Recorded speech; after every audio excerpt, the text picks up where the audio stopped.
নমস্কার বন্ধুরা, welcome back to Motu Chhotu's kitchen. আজ আমি আপনাদেরকে গন্ধরাজ ঘোল করে দেখাবো। গন্ধরাজের ঘোল করতে আমাদের লাগছে দুটো গন্ধরাজের স্লাইস, তার সাথে একটু গন্ধরাজের জেস্ট, দই যেটা আমি 8 টেবিল চামচ মতন নিয়েছি, চিনি যেরকম আপনাদের লাগবে সেরকম নিয়ে নেবেন, নুন আন্দাজ মতন, আইস কিউব, দুটো গ্লাস সার্ভ করার জন্য, আর একটা ব্লেন্ডার জার। এবার এই ব্লেন্ডার জারটার মধ্যে আমি দইটা নিয়ে নিচ্ছি। এখানে 8 টেবিল চামচ দই আছে। দইটা আমি নিয়ে নিলাম। এর মধ্যে আমি চিনিটা দিয়ে দিই। চিনিটা আপনাদের পছন্দ মতন দেবেন। আমি 4 টেবিল চামচ মতন দিলাম। এবার এর মধ্যে আমি 1 চামচ মতন বিট নুন দিচ্ছি।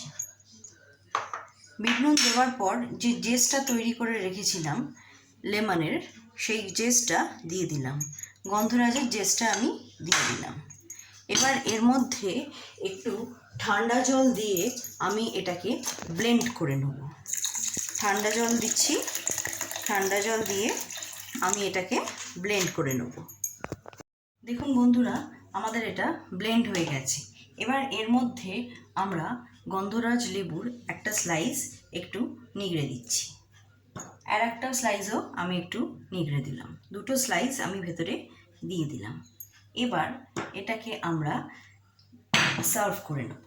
সার্ভ করে নেওয়ার জন্য দুটো গ্লাসে আমি সার্ভ করে নিচ্ছি।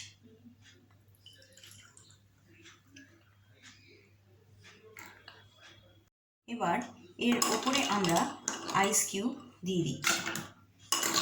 এর ওপরে আমি আইস কিউব দিয়ে দিলাম। আইস কিউব দিয়ে দেওয়ার পর আর একটু ঘোল আমরা দিয়ে দিলাম। দিয়ে দেওয়ার পর ওপর থেকে আমরা একটু লেমন জেস্ট ছড়িয়ে দিচ্ছি। লেমন জেস্টটা ছড়িয়ে দিলে খেতেও ভালো লাগে আর দেখতেও খুব সুন্দর লাগে। এরপর লেমন জেস্টের ওপরে আমরা একটু চাট মশলা ছড়িয়ে দিচ্ছি। চাট মশলাটা অপশনাল, যদি আপনাদের ইচ্ছে হয় চাট মশলা দেবেন, নাহলে না দিলেও ভালো লাগবে খেতে। যদি আমার এই গন্ধরাজ ঘোল রেসিপিটা আপনাদের ভালো লেগে থাকে তাহলে আপনারা লাইক, শেয়ার আর সাবস্ক্রাইব করতে ভুলবেন না। ধন্যবাদ বন্ধুরা।